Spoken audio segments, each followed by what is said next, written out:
Guys, panoorin natin to post ni Angelo Yazar, no? Another kupal na mga driver. Nako, road rage again. Grabe.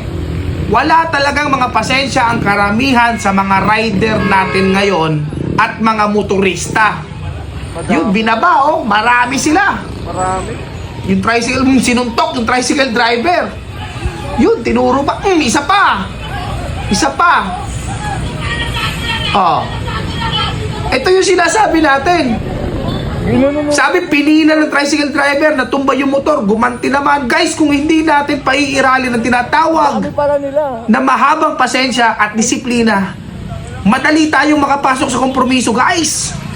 Na sa bandang huli, for sure, pagsisisihan natin. So, lagi nating iisipin ang pamilya natin.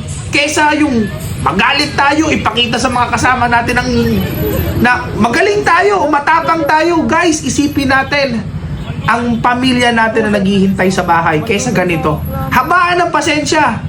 Wala namang masama kung matuto tayong magpatawad.